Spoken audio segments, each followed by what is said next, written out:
നിൽക്കുമത്രേ, തൂങ്ങിക്കിടക്കുമത്രേ, ആകാശത്തേക്ക് ഉയരൂല, അവന്റെ ആത്മാവ് സ്വർഗത്തിൽ കയറൂല.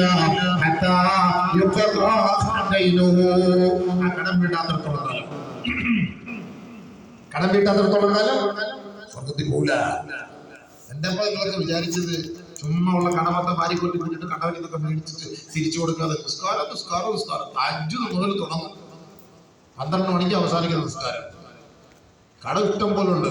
പുറത്തുള്ളവൻ ആരെങ്കിലും കടക്കാരൻ വന്ന റുക്കൂലിങ്ങനെ നോക്കും. ചെറിയ സുഹൃത്താവും പോകുന്നില്ല സുഹൃത്തുക്കൾ ബക്കറയിലേക്ക് കയറും. ഇതുവരെയ്ക്കും പോയില്ല എന്നുകൊണ്ട് ആലും ഉണ്ടെന്നുള്ളത് കടക്കാരൻ നോക്കും. പാവം നിസ്കരിക്കരുത്, പിന്നെ വല്ലതും വരാം, കുറെ നേരമായി വലിയ ഇഖ്ലാസോട് നിസ്കരിക്കായിരിക്കും. സുജൂദിൽ കിടന്ന് നോക്കുമ്പോൾ ഉള്ളവർ പിന്നെ ചോദിച്ചിട്ട് ആള് ലെഫ്റ്റ് ആവും, നിസ്കാരിക്കും. പിന്നെ വരുന്ന കണ്ട പിന്നെ ഓടിപ്പോവും. സുഹൃത്തുക്കൾ നിസ്കാരത്തിലല്ലേ, നിസ്കാരത്തിൽ അവൾ പോയിട്ട് പേടിപ്പിച്ച് പിടിച്ചിറങ്ങിക്കൊണ്ട് പോകാൻ പറ്റില്ലല്ലോ. നിസ്കരിക്കുന്നതല്ലേ എന്ത് ചെയ്യാൻ പറ്റും? ഭയങ്കര നിസ്കാരമാണ്. ഇടപാടുകളെ തീർക്കും, ഹക്കടപാടുകളെ തീർക്കാത്തടത്തോളം നമ്മുടെ ഈ മതത്തിൽ ഒന്നും വേണ്ട, ഇതൊന്നും വേണ്ട. നമ്മൾ എന്തിനാ വെറുതെ ഷഹീദാണ്. ഷഹീദ് പള്ളിയിൽ നിന്നൊക്കെ ചെരി പിടിച്ച് മാറ്റിക്കൊണ്ട് പോകുന്ന അതീത് പറഞ്ഞാൽ കേട്ടോ. ഭരത്തന്മാരുടെ വരും, മൊബൈൽ അടിച്ച് മാറ്റി ചെരുപ്പിടിച്ച് മാറ്റി അവിടെ ഇരിക്കുന്ന പൈപ്പ് കൊണ്ടിട്ട് പോകും, അതെടുത്തോണ്ട് പോകും. റുക്കുയിൽ പോകുന്ന സമയത്ത് അടിയിൽ കൂടെ കഴിഞ്ഞത് എടുത്ത് നമുക്ക് പോകും.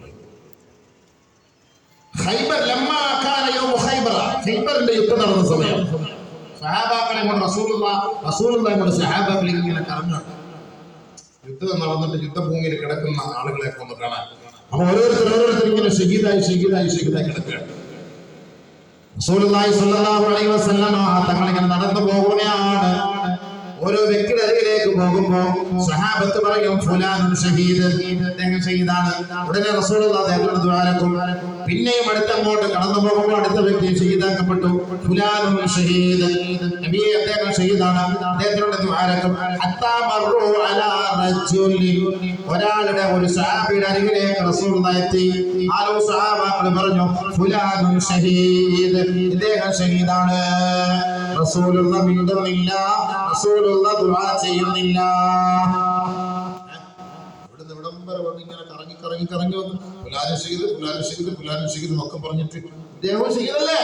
റസൂലുള്ളാഹി അടുത്ത് വന്നിട്ട് സഹാബാക്കൾ റസൂലുള്ളാഹി കേട്ടില്ല എന്ന് കരുതിയിട്ട് വീണ്ടും ഒന്നുകൂടെ പറഞ്ഞു ഫുലാൻ ഷഹീദ്, ഇദ്ദേഹം ഷഹീദാണ്.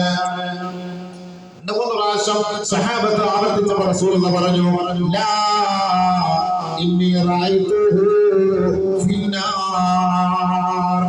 സുബ്ഹാനല്ലാഹ്. സഹാബി നോക്കിയിട്ട് പറയാണ് ഇല്ല സഹാബത്ത് ഇന്നി റഅയ്തുഹു ഫിന്നാർ, അദ്ദേഹം നരകത്തിൽ കിടക്കുന്നത് ഞാൻ കാണുന്നു. ഫീ ഖുർദത്തിൻ ഖല്ലാ ഔ അബാത്തിൻ ഖദ് ഖല്ലഹാ ലാ യുസാബി ദിർഹമൈൻ, അത് ഒരു യഹൂദിയുടെ പുതപ്പ് എടുത്തു വെച്ചതിന്റെ പേരിൽ അദ്ദേഹം നരകത്തിൽ കിടക്കുന്നത് ഞാൻ കാണുന്നു.